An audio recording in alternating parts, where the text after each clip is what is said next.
God in die oggend wat sag op ons straal, die eerste lig voor die dag ons haal. God in die stilte waar die wêreld wag, U wat ons roep en ons roete bepaal.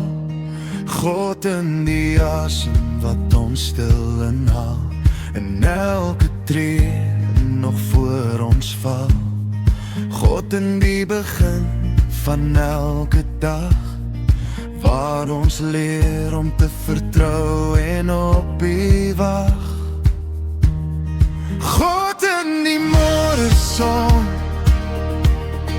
God in die nagteruim, onse Vader in die hemel, laat U lig op ons skyn.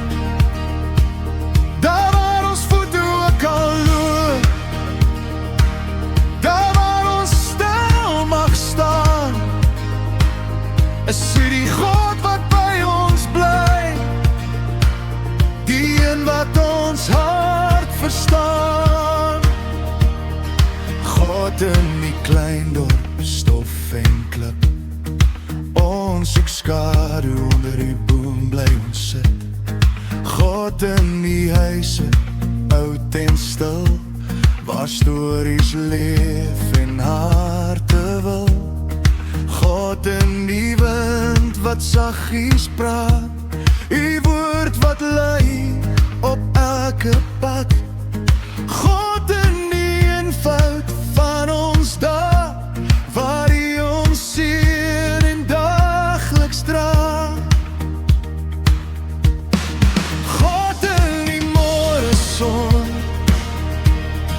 God in die nagteruim, onse Vader in die hemel, laat U lig op ons skyn. Daar waar ons voete ook al loop, daar waar ons stil mag staan, is U die God wat by ons bly, die een wat ons hart verstaan.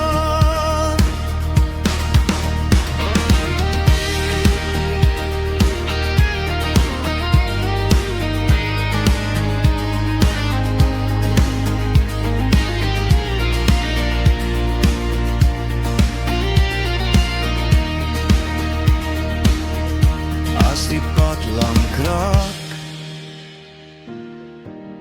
en die lig word min,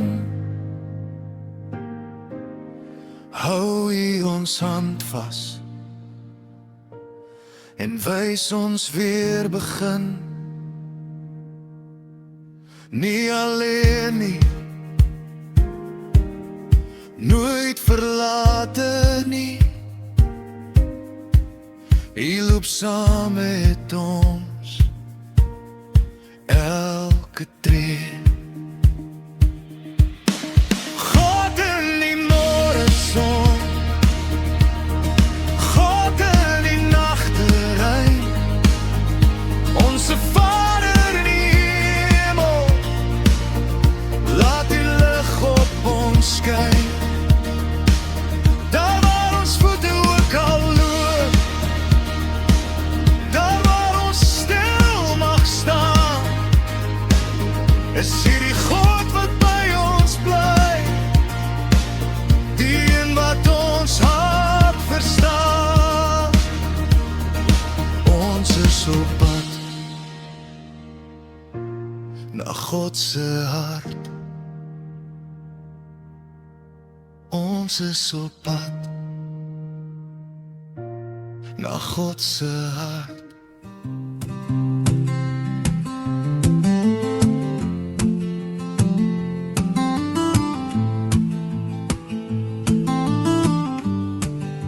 Saam reis ons pad langs, met ons op U gerig. U Gees wys ons die rigting, U woord gee ons die lig. Deur dorpies en bestemmings, 'n padstal of twee, saam reis ons pad langs na God se hart. pad laas na God se hand. Van moed verloor se vlakte tot by vrede voort, deur berge en vallei tot waar die pad weer reguit word. Van die son se eerste opkoms tot hy rustig weer gaan sak. Reis ons saam met Jesus daagliks op pad na God se hand. Met elke kilo sal ons harte vol van lof die naam besing, en met ons lewe wil ons langs die pad eerbied aan U bring. Ons lippe sal U naam bely, ons stemme sal dit sing. Soos ons in verwondering na God se hart kyk. Goeiemôre vriende. Welkom hier so in die huis van die Here. Wat 'n voorreg is dit nie om so by mekaar te kan wees nie. En wat 'n voorreg is dit nie vanoggend om so as 'n geloofsfamilie saam die nagmaal te kan bedien ook nie. Ons het verlede Sondag die geleentheid gehad om saam op die doop te beleef, vanoggend saam die nagmaal wat ons gaan vier. En mag dit vir elkeen van ons 'n baie spesiale geleentheid wees. En mag elkeen van julle wat vandag hier is 'n besondere ontmoeting hê met die Here vanoggend. As jy daar vanoggend vir die eerste keer hier by ons is, miskien 'n nuwe intrekker is of net 'n besoeker vandag, baie welkom vir jou ook. En mag julle sommer hartlik welkom voel hier in hierdie spesiale geloofsfamilie dan ook. Liewe gemeente vriende, so aan die begin van die diens wil ek net vra dat ons harte sal instel op die rede waarom ons hier is. Ons is so gejaag hierdie week van een punt na ander. En partykeer kom ons so gejaag ingestap in hierdie ruimte ook in. En daarom voordat ons nou in 'n tyd van lofprysing en aanbidding gaan inbeweeg, wil ek vir jou geleentheid gee om net vir 'n oomblik stil te word. Al die gedagtes oor die week wat verby is te los, al die bekommernisse oor die week wat kom, net eers bietjie eenkant te sit. En dan maak ons harte oop vir hierdie ontmoeting wat die Here vanoggend met elke een van ons wil hê. Kom ons word so 'n paar oomblikke stil.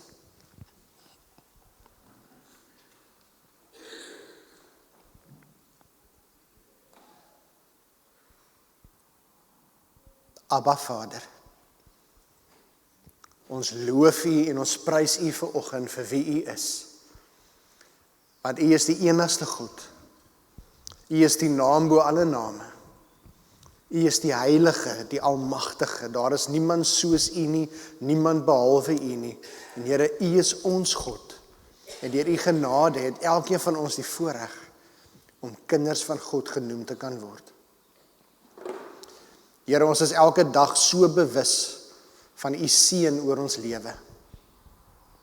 Here, daarom wil ons vanoggend vir U loof en prys vir alles wat U vir ons doen, maar Here ook allereers net vir wie U is. Want Here, aan U kom toe al die lof en al die eer en die heerlikheid tot in ewigheid. Dankie Here vir U liefde en U genade onbeskryflik groot oor elkeen van ons se lewe. Ons bid dit in die naam van ons Here Jesus Christus. Amen. Liewe kinders van die Here, ek groet jou daarom ook vanoggend in die naam van die drie-enige God, die Vader, die Seun en die Heilige Gees. Weet vanoggend, hy het jou op jou naam geroep. Hy ken jou. Hy weet alles van jou. En hy kom sê vanoggend vir elkeen van ons opnuut weer, jy is myne.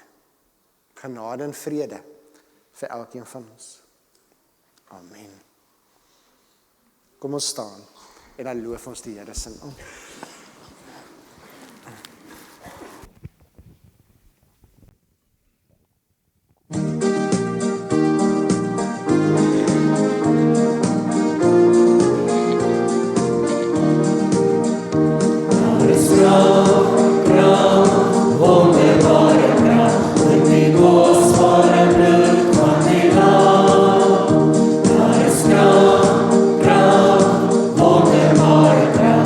We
Contemplate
dat U aan my dink, met al my foute, noem U my U kind. Heilige Here, U soek en vind 'n gebroke mens, soos hierdie kind. Die heilige oë het my lewe aanskou, U dra my sonde overal. Bloed van Doris, loop oor U hoofd, die mag van sonde het die siel gegloed. Maar hoe is het moontlik, hoe voel ek so vry, die liefde leer, die mag vir my. Ek voel vergifnis en dit bly in my, en in die seer is ek alle vry.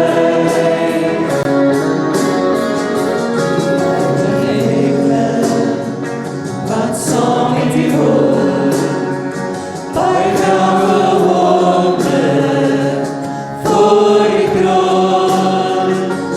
U word mens, U verlaat die troon, sodat U Gees in ons kan woon. Heer, was 'n graf vir my, saam met sondaars het Hy kom by. Hy roep uit, dit is verby. Hy bring die vrede vir jou en my. Jou is dit moontlik, hoe voel ek so vry, die liefde breek, die mag vir my. Ek voel vergifnis en dit bly in my, en in die seer is ek alle vry. En in die seer is ek alle vry.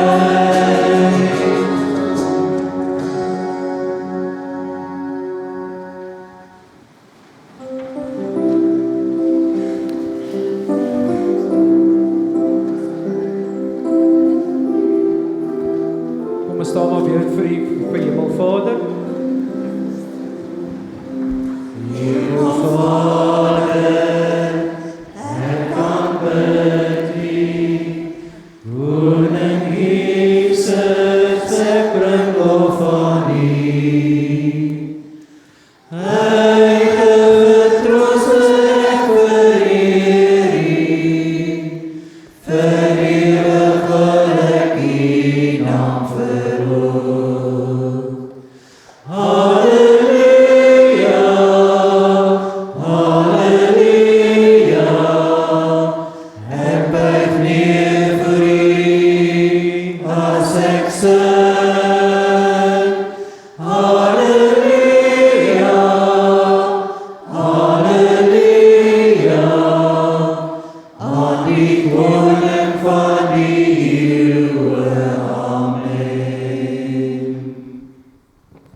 Wat 'n voorreg is nie om so die Here se naam te kan loof en te kan prys nie.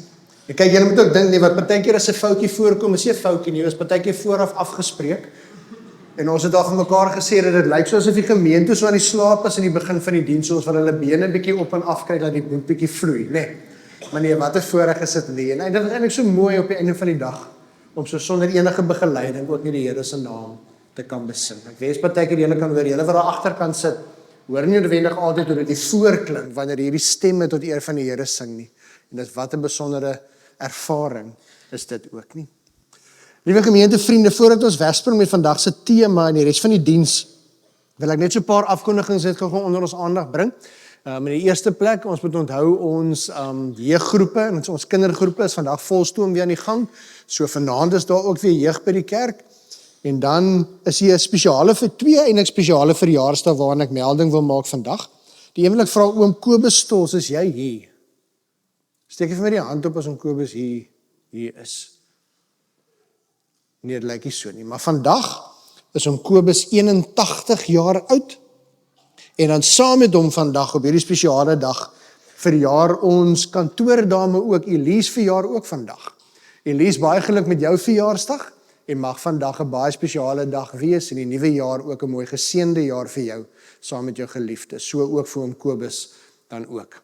So wat ons gebruik ons maar is op hierdie spesiale verjaarsdag, kom ons sing die seën van die Here oor hulle. Laat hierdie seën ophou daal, in sy Sion al bestraal, wat beveel en dit geskied. Val hierdie seën oor al gebied. Amen. As 'n gemeente, is ons ook 'n gemeente wat graag 'n verskil wil maak. Ons sê altyd ons is lief vir die Here, lief vir mekaar en lief vir ons dorp en gemeenskap.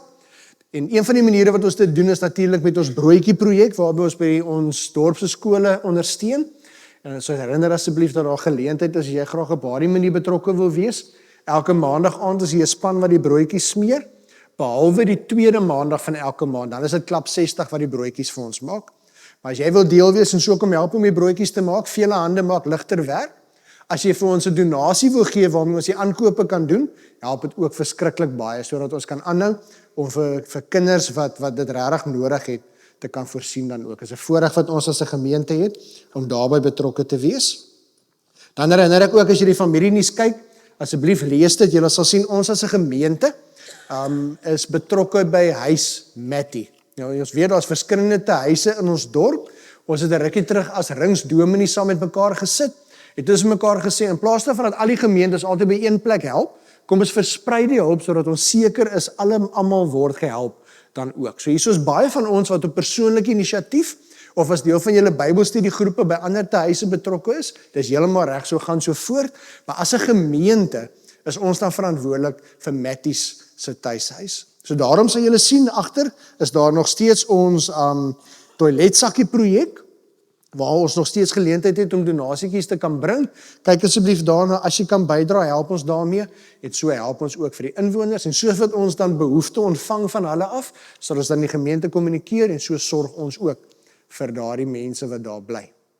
Ons het ook 'n huis by die kinderhuis. Die een van die dogtershuise is ons gemeente se huis en daarom sal ons ook in die toekoms soos vir daar behoefte ontstaan, dit aan julle kommunikeer. En dan nie net in ons eie dorp nie, maar in ons breër gemeenskap dan ook. Daar het 'n versoek gekom vir komberse vir persone in Aberdeen. En daarom wil ons vir julle vra dat as jy wel of ou komberse het of 'n nuwe kombers wil gaan koop, hoe dit ook al sy, ons is vanaand hier by die kerk by die jeug. Julle kan dit hier vanmiddag 5:00 na die kerk toe bring of anders is môreoggend deur die loop van die oggend hier by die kantoor kom afgee en daar staan 'n span mense wat hierdie komberse sal vat na die inwoners van Aberdeen wat dit so nodig het dan ook.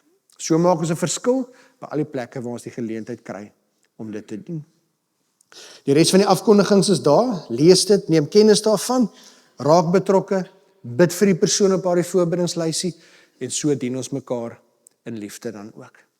Ons gaan vanoggend se diens begin met die bedien van die nagmaal. Hoekom die diens begin met die nagmaal? Want die nagmaal is die begin van wie ons is vandag as kinders van die Here. Ons het net die voorreg om Christene genoem te kan wees. Ons het net die voorreg om kinders van die Here genoem te mag wees. Ons het net die voorreg om so 'n geloofsfamilie by mekaar te kan kom, danksy dit wat Jesus vir ons aan die kruis gedoen het. Die nagmaal is die beginpunt van ons nuwe lewe in Jesus Christus. Toe Jesus daar aan tafel gesit het, en Jesus het die brood geneem en die brood gebreek en vir die disippels gesê, hierdie is my liggaam. En daarna die beker omgestuur het vir die disippels gesê het, hierdie wyn is my bloed. het hulle nog nie verstaan wat hy bedoel het nie, want die kruis het nog nie plaasgevind nie. Maar ons weet wat Jesus bedoel het. En daarom weet ons, as ons vanoggend hierdie brood neem en dit eet, dan dink ons aan Jesus se liggaam wat vir ons in die kruis gehang het. As ons die wyn drink, dan dink ons aan Jesus se bloed waarmee ons sonde skoon gewas is, sodat ons nuwe mense kan wees. En sodat ons vandag so as 'n geloofsfamilie bymekaar kan wees en sê, ons is kinders van die lewende Here. Daarom wil ek vir ons vandag herinner aan daardie geleentheid. Ek wil vir ons herinner aan daardie dag aan tafel wat Jesus die brood geneem het. En ons lees, Jesus het die brood geneem en het gebreek en vir die disippels omgestuur en vir hulle gesê, hierdie brood is my liggaam. Ons lees daarna, het Jesus die beker geneem en hy het geskink en die beker omgestuur en vir die disippels gesê, hierdie wyn is my bloed. Vandag neem ons hierdie tekens en ons gebruik dit en ons onthou wat Jesus vir ons aan die kruis gedoen het. Maar om ons harte voor te berei, voordat ons hierdie tekens aan gebruik, wil ek vra ons moet net so sit. En dan gaan ons hierdie baie bekende gebed wat die Here ons leer bid, dit saam sing vanoggend. En terwyl ons hierdie Onse Vader sing, berei ons harte voor vir die gebruik van hierdie tekens wat ons nou saam gaan gebruik.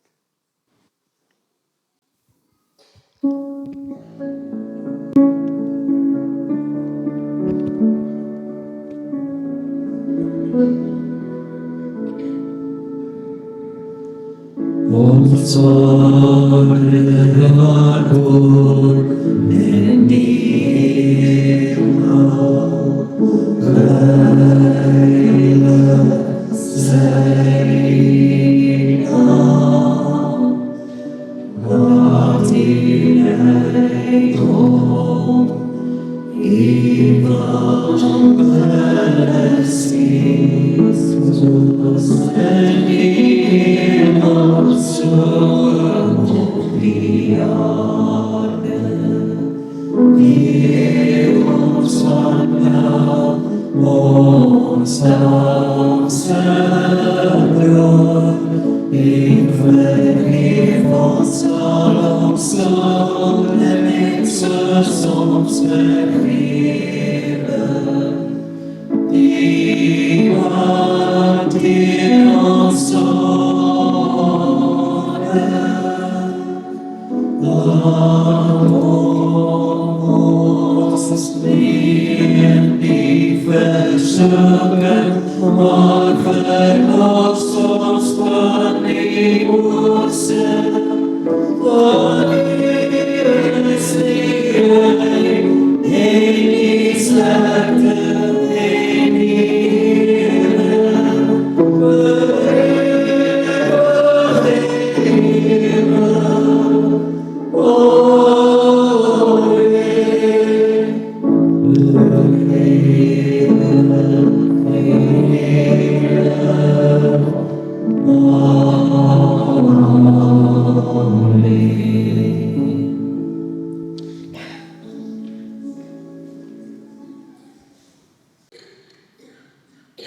Vir al ons maatjies en kinders wat vanoggend in die diens is, en onthou asseblief vir ons ouers wat vanoggend hier is, dat ons kinders is welkom en ook uitgenooi na die tafel toe. Nee, ons kinders mag deelneem aan die nagmaal as julle as ouers dan ook so voel en gemaklik is, en ons weet ons kinders ken die betekenis hiervan of ons verduidelik vir hulle. Maar al ons maatjies wat vandag hier sit, ons gaan vandag hierdie broodjie eet en ons gaan hierdie wyn of druiwesap drink, en wanneer ons dit doen, dan onthou ons vandag wat Jesus vir ons aan die kruis gedoen het. En ons onthou dat Jesus vir ons aan die kruis gesterf het, sodat ons hartjies skoon gewas kan wees. Sodat ons die ewige lewe kan hê. En as ons hierdie broodjie neem en die wyn drink, dan onthou ons hoef nooit vir enige iets bang te wees nie. Want Jesus sorg vir ons. En Jesus beskerm vir ons elke dag. Liewe gemeentevriende, ons het nou hierdie gebed gesing wat Jesus vir ons geleer het om te bid. En ons het gebid, gee ons vandag ons daaglikse brood. En Jesus gee nie net dit vir ons, hy gee vir ons die lewende brood, sy liggaam. Ons het gevra, vergewe ons sondes. Jesus vir ons die herinnering dat ons sondes reeds vergewe is. Ons het gebid, laat ons nie in versoeking kom nie, maar verlos ons van die bose. Jesus vir ons die herinnering van die oorwinning wat reeds behaal is. Neem daarom nou die broodjie, neem daar die kelkie, drink dit, neem dit, gebruik dit op jou eie tyd. En gebruik 'n paar oomblikke om in jou hart opreg dankie te sê vir die Here, vir sy genade, onbeskryflik groot.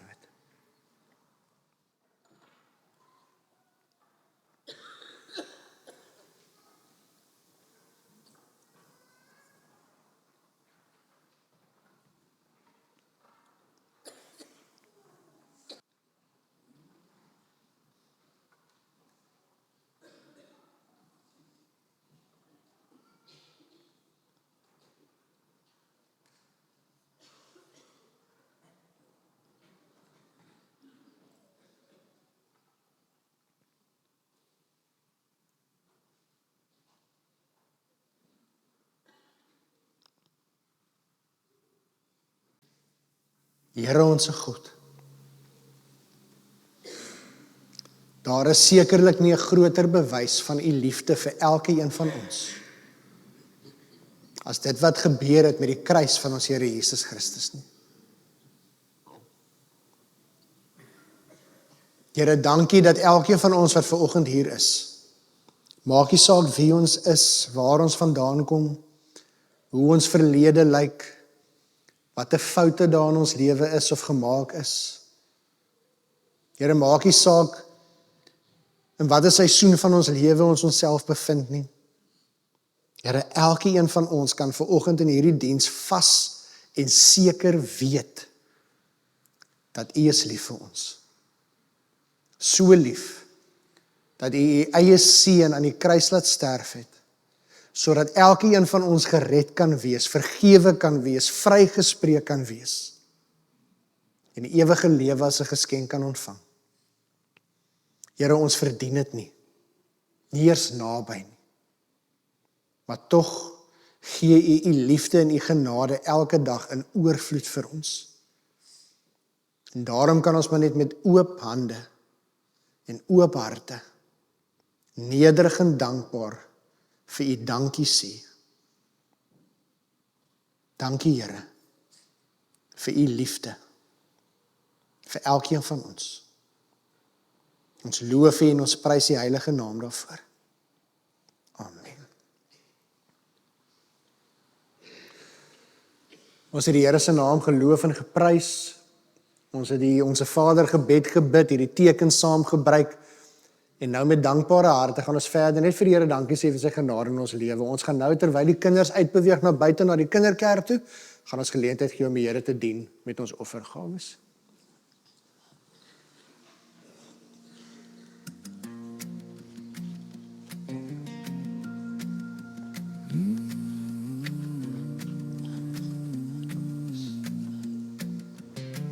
Die ou ek is stil, die stryd is verby. Die kruis was die grens, die streep is daar getrek.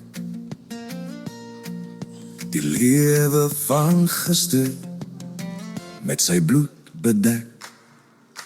Ek lewe nie meer, Christus lewe in my. Hy klop nie meer aan die deur, in my hart het hy ingetrek. Geen bevele van buite, geen stem van ver.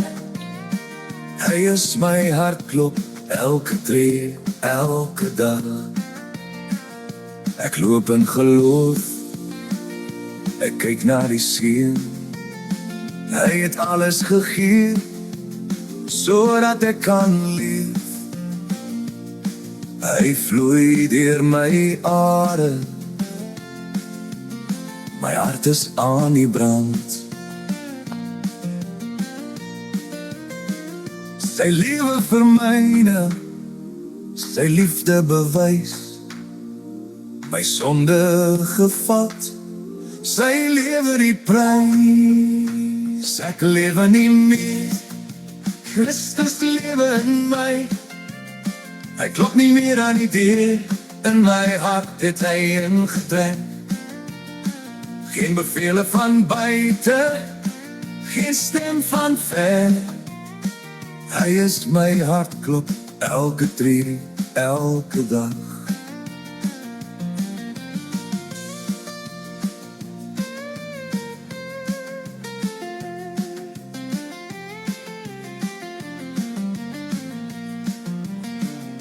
Ek loop in geloof, ek kyk na die seun. Hy het alles gegee, sodat ek kan leef. Hy vloei deur my are, my hart is aan die brand.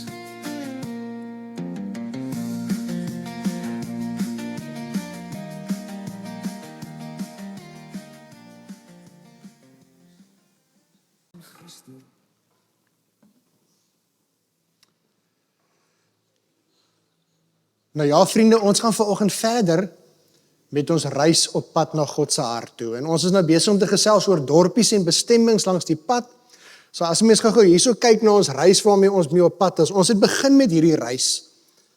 En eers het ons nou gekom hier min of meer waar ons nou is. Hier by die dorpie waar ons vandag gaan stil staan. Die dorpie Vryheid. Nou, ons het al 'n paar dinge saam beleef op hierdie reis.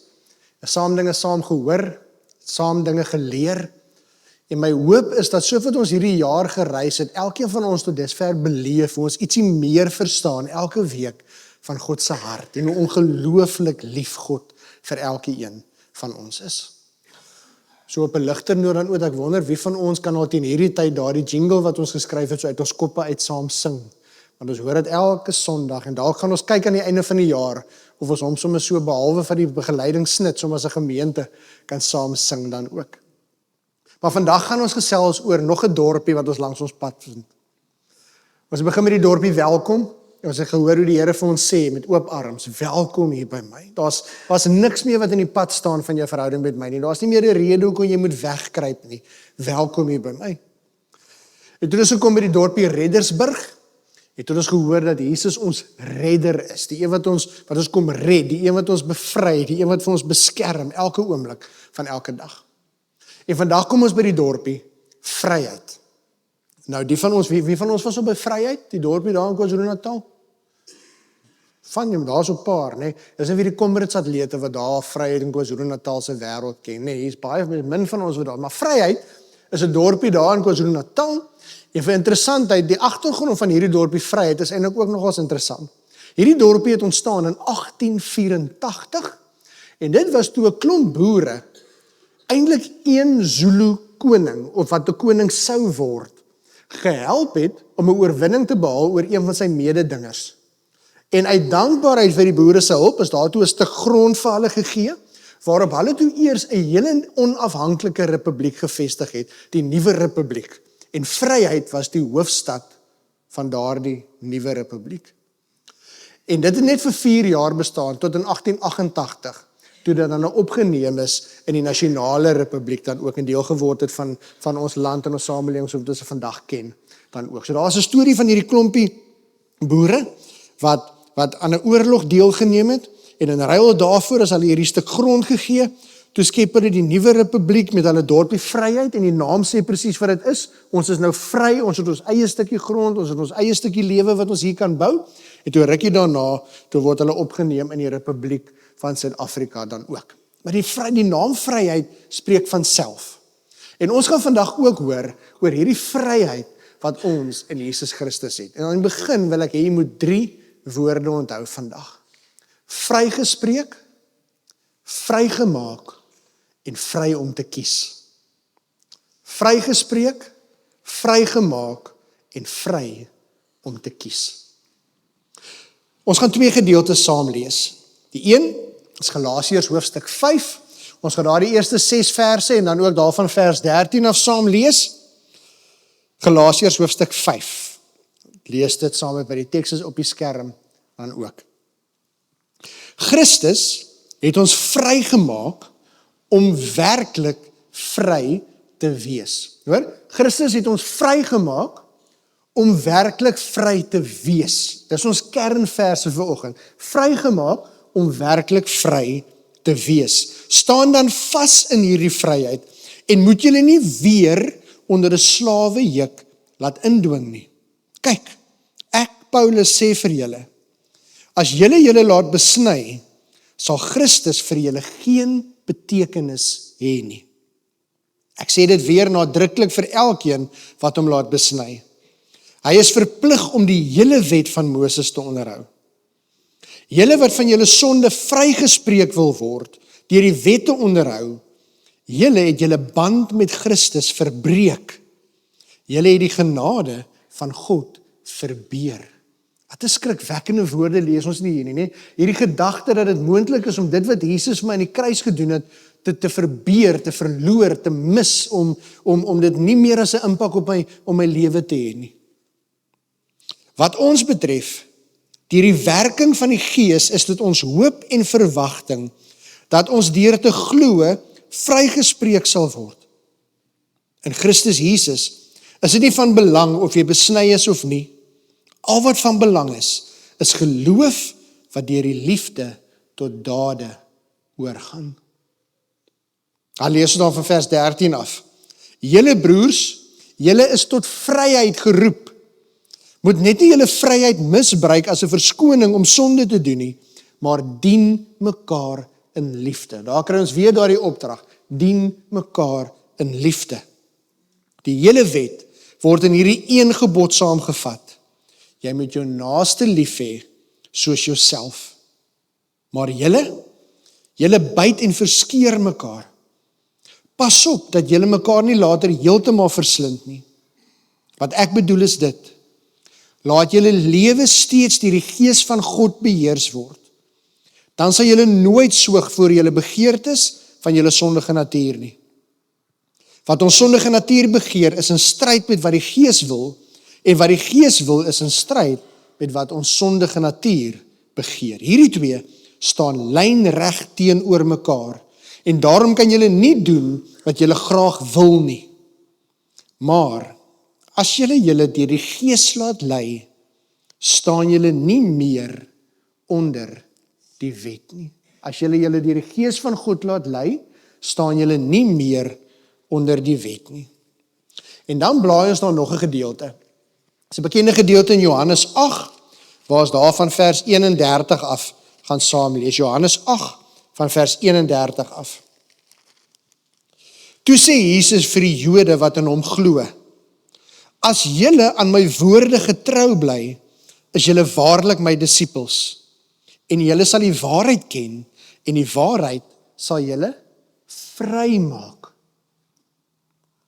Hulle het hom geantwoord: Ons is die nageslag van Abraham, en was nog nooit iemand se slawe nie. Hoe kan jy sê julle sal vry word? Jesus sê toe vir hulle: Dit verseker ek julle, elkeen wat sonde doen, is 'n slaaf van die sonde. 'n Slaaf bly nie vir altyd by 'n huisgesin nie, 'n seun bly vir altyd. Eers as die seun julle vrymaak, sal julle werklik vry wees. Ek weet julle is die nageslag van Abraham, maar julle wil my doodmaak, omdat my woorde nie ingang by julle vind nie. Ek praat oor wat ek by my Vader gesien het, en julle doen wat julle by julle Vader gehoor het. Ek praat van wat ek by my Vader gesien het, en julle doen wat julle by julle Vader gehoor het. Tot so ver wat ons hierdie gedeeltes lees. Nou julle, om hierdie gedagte van vryheid te verstaan, en waarom Jesus praat oor vryheid, en Paulus praat oor vryheid, moet ons eers verstaan waarom hierdie woordjie vir die Israeliete van daardie tyd, vir die Jode van daardie tyd, sulke diepe betekenis sou gehad. Want julle sien, die hartseer realiteit van Israel se storie, is Israel weet van die teenoorgestelde van vry wees. En wat is die teenoorgestelde van vry wees? Om 'n slaaf te wees. Israel se hele storie is 'n storie van slawerny. En dis juist daarom 'n hartseer storie, want as 'n mens dink, aan die begin het God die mens gemaak om in 'n verhouding met hom te lewe, en die mens was vry gewees. Maar toe kies die mens om eerder kennis te wil hê, om meer soos God te kan wees, en later om self God oor hulle lewe te wil wees. En ewe skielik verander hierdie storie van vryheid in 'n storie waar ons vir Israel ontmoet in Exodus, waar hulle wat is? Slawe in Egipte. En wat doen die Here? Die Here hoor die hulproep van die Israeliete terwyl hulle roep as slawe in Egipte. En as slawe in Egipte het dit swaar gegaan met hulle. Dit was 'n moeilike lewe. En die Here kom en die Here red hulle uit Egipte uit. Hy kom bevry hulle uit die plek van slawerny uit. En die Here sê vir hulle, nou gaan ek met julle na die beloofde land toe. Ek gaan julle nou weer onder my sorg neem. Ek gaan nou weer hierdie stukkende storie van julle weer nuut skryf. Al wat ek vir julle vra, is aanbid my, vertrou my, wees gehoorsaam aan my en dien my. Maar weet jy, in die middel van die Ou Testament, waar bevind ons Israel? As slawe in ballingskap. Hoekom? Want hulle het hulle rug op die Here gedraai. In plaas van om die Here te dien, het hulle hulle eie afgode gedien. En het dit daartoe gelei dat hulle later as slawe in 'n vreemde land weer eens vasgevang was. En dan is die boodskap van die Ou Testament, dat daar sal 'n dag kom, wanneer God julle weer uit die plek van slawerny uit gaan bevry. Die Here gaan julle weer eens kom red, as van die gevolge van julle keuses, en die dade wat julle gedoen het, en julle ongehoorsaamheid aan die Here. So die Ou Testament is hierdie verhaal, waar die kinders van die Here, hulle die hele tyd in 'n plek van slawerny bevind. En God, omdat hy lief is vir hulle, die hele tyd na 'n manier dink en na die mens toe kom om hom te red uit hierdie plek van slawerny uit. So die mens kies die hele tyd, en as gevolg van daardie keuses word ons vasgevang, word ons slawe, en aan die ander kant van hierdie storie is daar 'n God wat altyd weer red. Reddersburg, wat ons verlede week gehoor het. Hoekom? Want God se hart, soos wat ek en jy God se hart leer ken, hierdie pad na God se hart, leer ken ons 'n God, wat nie daarvan hou dat sy kinders in slawerny vasgevang is nie. God hou nie daarvan om te sien wanneer sy kinders vasgevang is in omstandighede, in situasies en gevolge van hulle eie keuses nie. God het sy kinders gemaak om vry te wees. En daarom doen hy alles in sy vermoë. Hy stuur self sy eie seun om vir ons aan 'n kruis te sterf. Hoekom? Sodat ons waarlik vry kan wees. Daar was twee dinge waar in die tyd toe Jesus op die toneel verskyn het, die Jode nog steeds van slawe was. Hulle was nou wel nie meer fisies in Egipte nie, hulle was wel nou nie meer in ballingskap in Babylonië nie, maar in die tyd wat Jesus op die toneel verskyn, vind ons dat die Jode verslaaf was aan twee dinge. Een, hulle eie sondige natuur, en as gevolg daarvan was hulle ook slawe van 'n al ewige probeer om self my verhouding met die Here reg te maak. En hoe het hulle dit probeer doen? Deur die wette onderhou. Ons het al baie deur hierdie jaar gesels oor daardie meer as 600 wette wat ons in die Ou Testament vind. En hoe die Jode geglo dat ek moet deur daardie wette te gehoorsaam, self probeer om my saak met die Here reg te stel. Ek moet self weer die Here se liefde verdien. En hoe doen ek dit? Deur hard te probeer om 'n goeie lewe te lewe, deur daardie wette te gehoorsaam. En die oomblik as ek weet dat ek nie daardie wet gehoorsaam nie, dan verwag ek God se oordeel en straf oor my lewe. En wat is die impak daarvan? Nou moet ek nog harder probeer. Want ek het weer geval, ek het weer 'n fout gemaak. So nou moet ek nog probeer om 'n beter mens te wees. Weer probeer om maar die wette te gehoorsaam. En so bevind hulle self in 'n siklus wat onmoontlik is om ooit by uit te klim. Want hulle is slawe, vasgevang in 'n sondige natuur, wat beteken hulle gaan die hele tyd foute maak. En dan in dieselfde tyd slawe van 'n wet wat vir hulle sê jy moet al hierdie dinge gehoorsaam, sodat jy by God se hart kan uitkom, sodat jou saak by die Here reg kan wees, sodat God tevrede sal wees met jou lewe, sodat God sal lief wees vir jou. En julle, dis 'n geweldige las om te dra. Ewe skielik verstaan ons waarom toe Jesus op die toneel verskyn, Jesus na hierdie mense kyk en hy sien hulle is moeg, emosioneel, geestelik moeg. En Jesus sê vir hulle, kom na my toe. Almal wat uitgeput en oorlaai is, want ek sal vir julle rus gee. En dan sê Jesus, want my las is lig en my juk is nie so swaar soos die juk wat julle op julle skouers het die hele tyd nie. Hoekom? Want God se Vaderhart wil hê dat ons as sy kinders vry moet wees van hierdie dinge. Vry van die sonde En vry daarvan dat ons moet voel, ons moet al ewig self probeer. Vrygespreek, vrygemaak. En julle, ons kan ook na hierdie storie luister van Israel en dink, maar doen Jaco, dis in daardie tyd, ons is nie meer vandag so nie, ons is nie meer so slawe vasgevang, soos wat die Israeliete was nie, is ons seker of? Hoe baie keer gebeur dit nie? Ek weet, ek het dit al baie gedoen, maar wie van julle het al ooit op 'n punt in jou lewe gekom en jy gesê, weet jy wat? Ek is hier laaste ruk op 'n plek waar ek moet wees nie, nee, ek moet harder probeer om my saak met die Here reg te stel. En wat begin ons dan? Ons begin onmiddellik dink aan 'n klomp dinge wat ons beter moet doen. Ek moet bietjie meer kerk toe gaan. Ek moet bietjie meer bid. Ek moet daar bietjie by my dankoffer vir die kerk gee. Ek moet minder vloek. Ek moet minder hierdie, ek moet minder hierdie. En ewe skielik probeer ons self in 'n poging om ons verhouding met die Here reg te maak, harder probeer. Meer effort insit.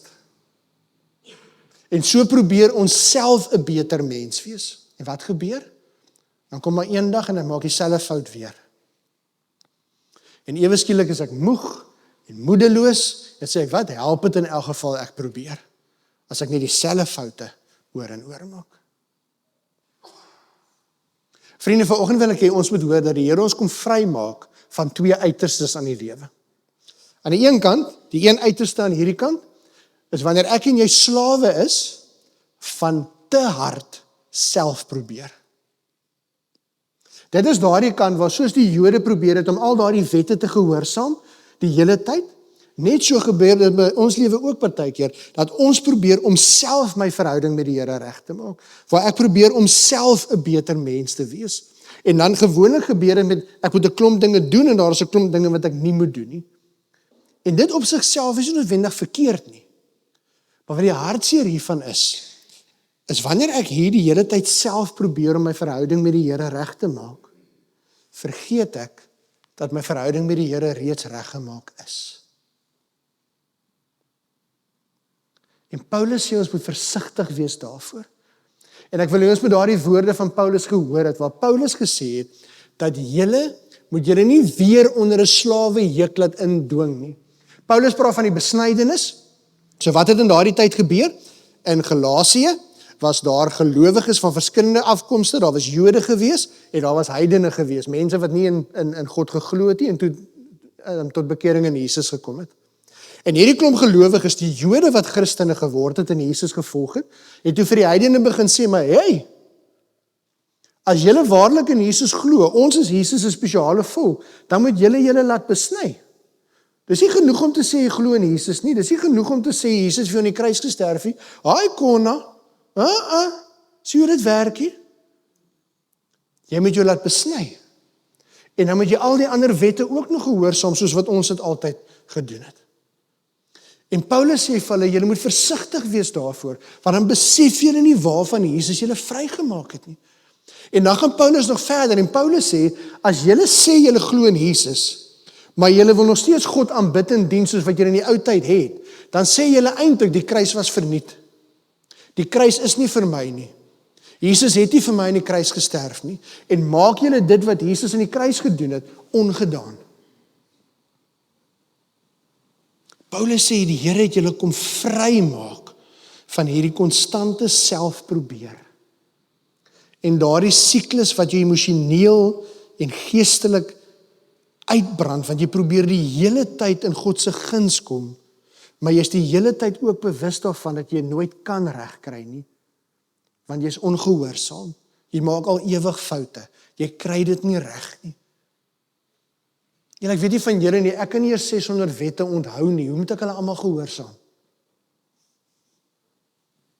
En wat 'n hartseer gedagte is dit nie, dat daar 'n klomp mense was, wat probeer het om by God se hart uit te kom, maar hulle het geglo, hulle moet elke dag van hulle lewe al daardie wette gehoorsaam, en die oomblik as ek een nie reg kry, dan moet ek weer oorbegin. En dan kom ek hierdie keer bietjie verder, en maak ek weer 'n fout, dan moet ek oorbegin. Oorbegin. En so probeer ek die hele tyd my lewe by God se hart uitkom, maar ek kan nooit daar uitkom nie, want ek maak die hele tyd foute. Ek kry dit nie reg nie. Ek verval die hele tyd weer my ou slegte gewoontes en gebruike. Ek probeer 'n beter mens wees, as ek myself kan kry, dat ek alweer my meer verloor. Het daar alweer 'n skurwe woord by my mond uitgekom. Wat 'n hartseer realiteit is dit nie? Om te weet dat daar is 'n hemelse Vader wat met arms wyd oop staan en sê, kom. En ek voel ek mag nie. Ek voel ek kan nie. En Jesus sê ons is vrygemaak van die eise van die wet op ons lewe. Jy is vrygemaak dat jy self moet probeer om by God uit te kom. God het klaar alles gedoen in ons plek. Jesus het die prys betaal. Jesus het die las vir ons gedra. Jesus het gesê dat as jy in my glo, dan is jy welkom by God se hart. Daar is nie meer iets wat ons moet doen nie. Ons hoef dit nie te probeer verdien nie. Dit is vir ons gedoen. Ons is vrygemaak van die eise van die wet oor ons lewe. Die ander kant is die teenoorgestelde van die hele tyd self probeer. Die ander kant is weer wanneer ek op 'n punt in my lewe kom wat ek nie omgee of ek probeer nie. Julle sien Paulus skryf eers vir die Jode en Paulus sê vir hulle dat julle is vrygemaak van die wet. Moet julle daarom nie weer onder 'n slawejuk indring nie. Maar dan net daarna dan sê hy julle is nou vrygemaak, moet nou net nie julle vryheid gebruik as 'n verskoning om sonde te doen nie. Want net so is die gevaar dat wat baie keer gebeur is mense hoor, okay, so Jesus het my vrygemaak van die wet. Jesus het my vrygemaak van self probeer en al wat ek moet doen is om in Jesus te glo. Okay, dis lekker. Nou kan ek mos maar eintlik maar lewe soos wat ek wil. Want ek is mos nou vry. En as ek 'n fout maak, dan gaan Jesus mos nou maar in elk geval vergewe. En dan word my vryheid ewe skielik 'n verskoning om te lewe soos wat ek wil. En dan vind ons baie keer hierdie gedagte dat ek sê ek is 'n kind van die Here, ek bely met my mond dat ek 'n kind van die Here is. Ek glo in die Here, ek lees my Bybel, ek bid, ek doen al daardie dinge, maar saam met dit het ek oor hierdie lewens ingestaat wat sê, maar hoor jy, ek is wie ek is. Ek is nou maar so gebore en so laat staan. Dan kry ons hierdie gedagte van ek gaan deur hierdie lewe en die Here se werk is om vir my lief te wees soos wat ek is. En Paulus sê wees baie versigtig daarvoor. Want net soos wat jy 'n slaaf van die wet kan wees, as jy net lewe soos wat jy wil, is jy ook nie vry nie. Dat beteken uiteindelik jy is maar nog steeds 'n slaaf van jou eie ek en jou eie sondige natuur. En dan is dit nie die Heilige Gees wat jou lewe beheer nie, dis jou eie wil en jou eie drome en jou eie ek wat in beheer van jou lewe is. En die uiteinde daarvan, het ons al deur hierdie jaar gehoor, is nie God se hart nie. Dis die dood. En iewers in hierdie middel is waar ware vryheid gevind word. En wat sê Jesus is daardie ware vryheid? As jy in my glo, as jy my liefhet, in my dien, dan sal jy waarlik vry wees. As jy my waarlik ken, sal jy waarlik vry wees. Julle ware vryheid word net gevind in 'n lewende verhouding met Jesus, waar Jesus die middelpunt van jou lewe is.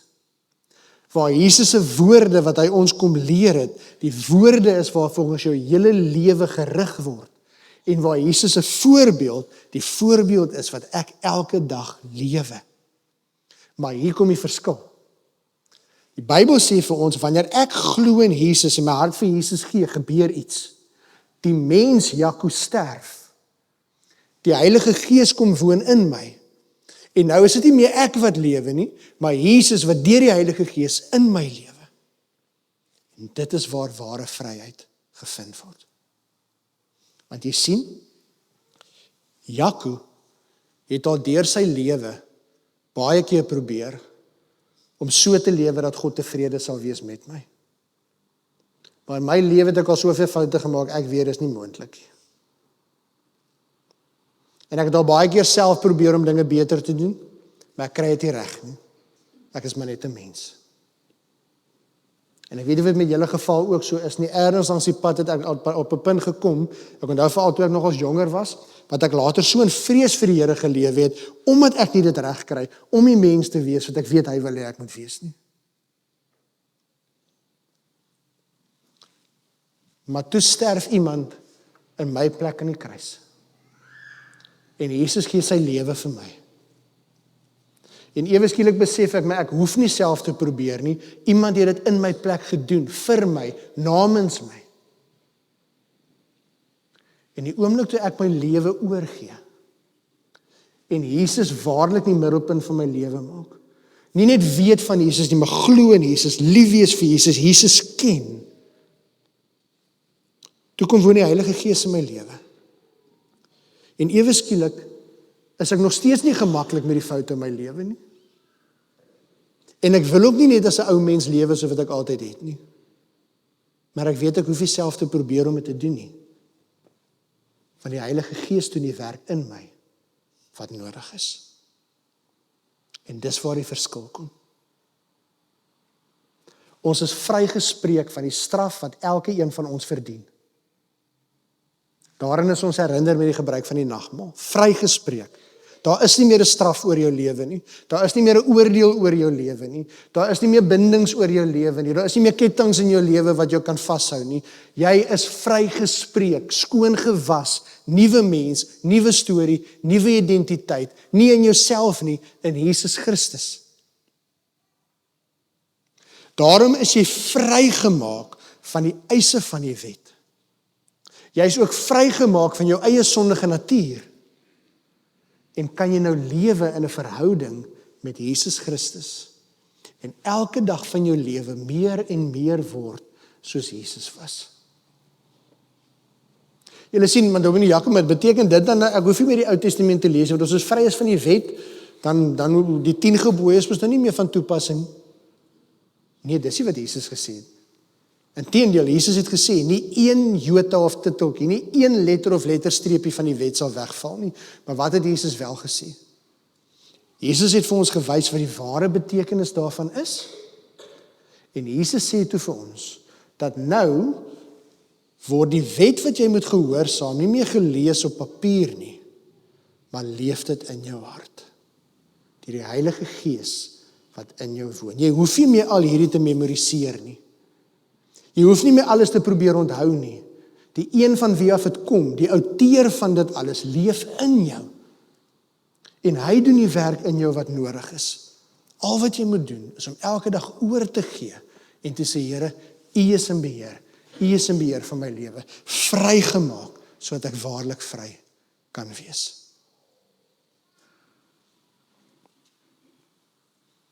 En dit bring ons by die belangrike woordjie vir oggend wat ons ook moet onthou. Ons is vrygespreek, ons is vrygemaak, maar ons is nog steeds vry om te kies. As een ding wat ons as mense onderskei van alle ander dinge in hierdie skepping.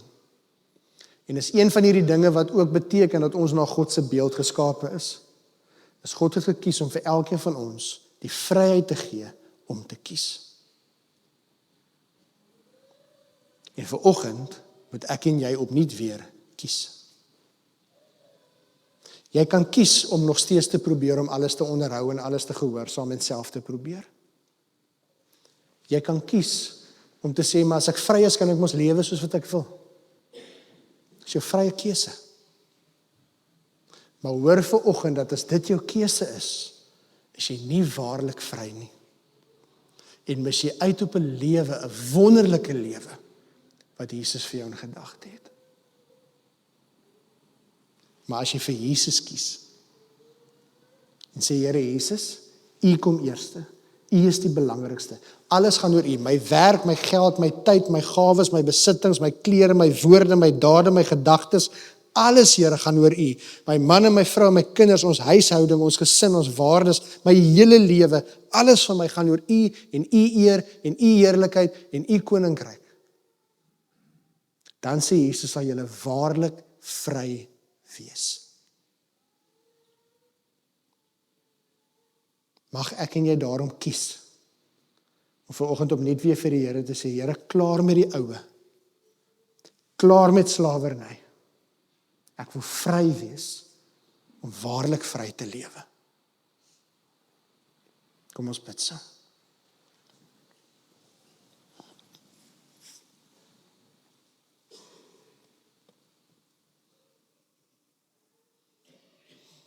Here, so dikwels, sonder dat ons dit besef, lewe ons maar vandag nog steeds as slawe. Here, dikwels is ons slawe van die feit dat ons nog steeds probeer om self te probeer. Here, ons wil self u goedheid verdien. Ons wil self ons redding verdien. Ons wil self harder probeer. Ons soek self na die oplossings vir omstandighede in ons lewe. Ons soek self na antwoorde op ons vrae. Here, aan die ander kant kan ons dikwels so maklik slawe wees van ons eie ek en waar ons maar net lewe soos wat ons graag wil. Maar Here, ons hoor vandag dat ons dan nie waarlik vry is nie. En Here, u het ons gemaak om vry te wees en daarom wil ons vir u dankie sê, Here, dat u vir ons aan 'n kruis kom sterf het sodat ons vry kan wees. Dankie dat u ons vrygespreek het van die straf van ons verkeerde keuses en sonde, Here. Dankie dat ons nie meer 'n prys hoef te betaal nie. Daar's nie meer boetes wat ons moet betaal nie, Here. Daar's nie meer 'n prys of 'n straf wat ons bedra nie. Here Jesus, u het dit in ons plek gedra. Dankie dat ons vrygemaak is van ons sondige natuur, maar Here ook van die eise van die wet waardeur ons moet probeer om iets by u te verdien. Dankie vir u genade elke dag oor ons lewe. Dankie vir u liefde, u redding, u beskerming, u voorsiening waarin ons elke dag kan lewe, nie omdat ons dit hoef te verdien, Here, maar omdat u dit vir ons gee. En Here Jesus, daarom bid ek vanoggend dat u deur die krag van die Heilige Gees dit wat ons gevange hou vanoggend sal kom breek, Here. En dat u vir ons vanoggend opnuut weer sal help om te besef dat u het ons kom vrymaak sodat ons waarlik vry kan wees. En daardie vryheid word nie gevind in iets nie. Daardie vryheid is nie gebind aan 'n plek nie. Daardie vryheid het 'n naam. Daardie naam is Jesus Christus. Here Jesus, u is die koning van ons lewe. En ons bid dat u deur die Heilige Gees elke dag ons harte sal kom vernuwe, sodat ons sal lewe soos wat u vir ons in gedagte het. Help ons, Here, om waarlik vry te wees. Ons bid dit in die naam van ons Here Jesus Christus, ons koning, ons redder, ons verlosser, ons vriend, en die een deur wie ons die oorwinning behaal, elke dag. Die oorwinning behoort aan u, Here. U het ons vrygemaak, en ons dankie daarvoor, in Jesus naam. Amen.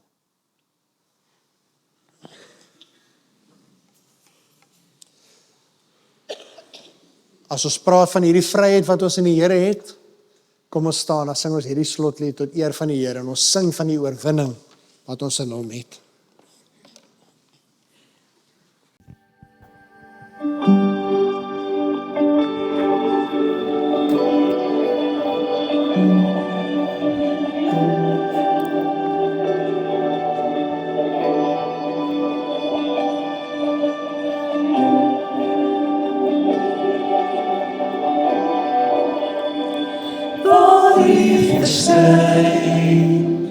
Word alles niet, want die bevrijd en geleerd.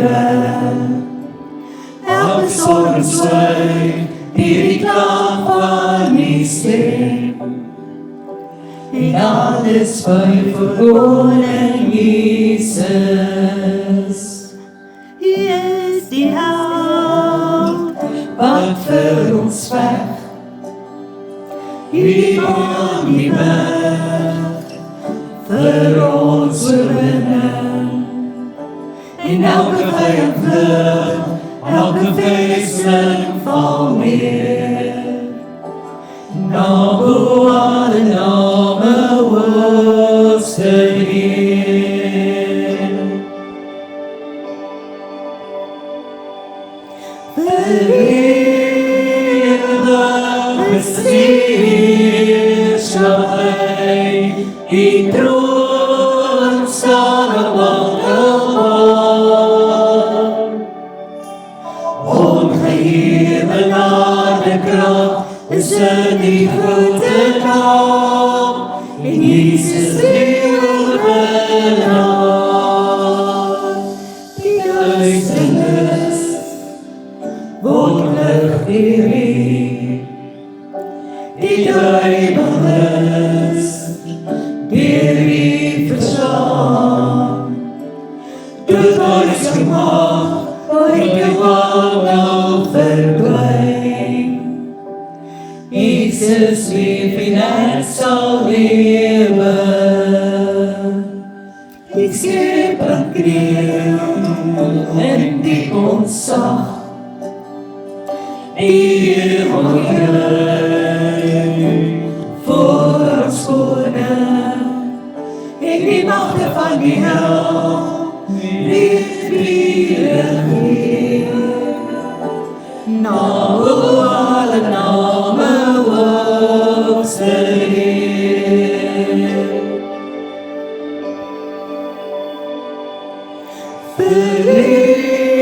Verheerlijk besteed sal hy, die troon staan op Wandelbaar. Ongeheerlijke krag is in die grote naam, en Jesus die oorwinnaar.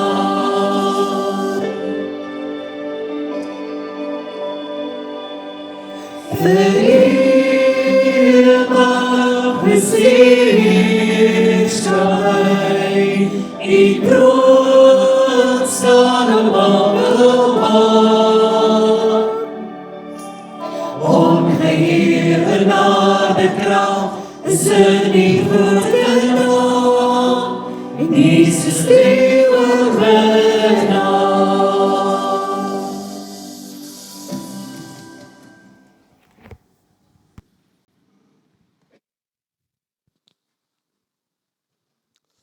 Kom ons seën mekaar met die seën van die Here. Liewe kinders van die Here, mag die genade van ons Here Jesus Christus en die liefde van God ons Vader en die krag van die Heilige Gees so met jou wesen bly, dat jy sal besef dat jy vrygemaak is, gaan leef in daardie vryheid, elke dag, tot eer van die Here. Die Here seën jou, gaan wees 'n seën vir ander. Amen.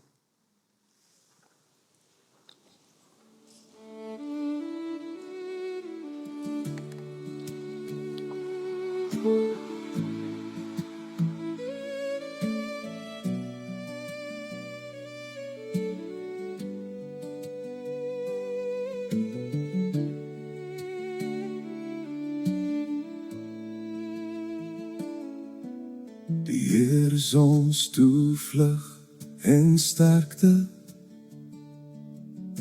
'n hulp wat nooit ons verlaat nie.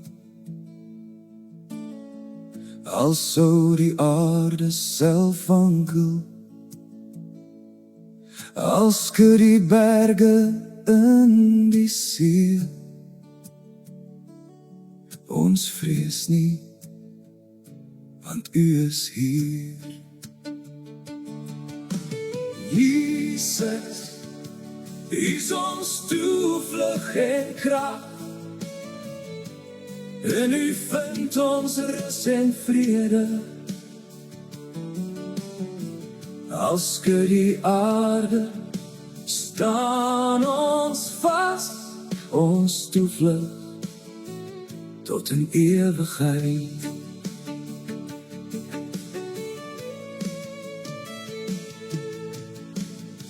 Die stroom van lewe maak ons bly. Jesus, U woon binne ons. Ons sal nooit ooit wankel nie. By dagbreek kom U ons help. U trou vernuwe elke oggend. Jesus, U is ons toevlug en krag. En U vind ons rus en vrede. Als skud die aarde, staan ons vas, ons toevlug tot in ewigheid.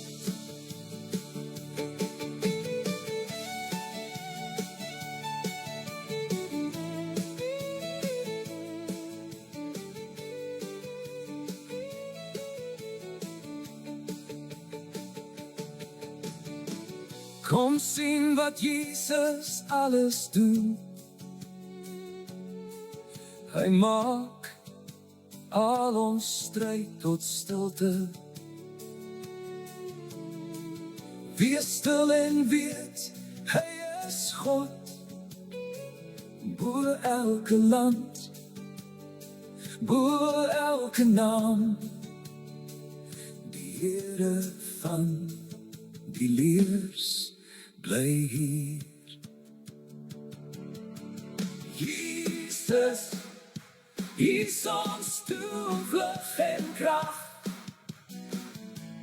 En U vind ons rus en vrede.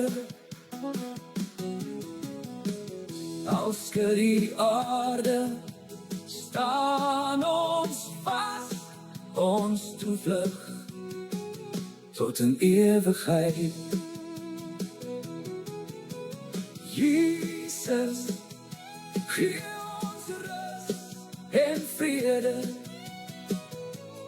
Ons toevlug in die donker nag. Jesus, gee ons rus en vrede. Ons toevlug in die donker nag.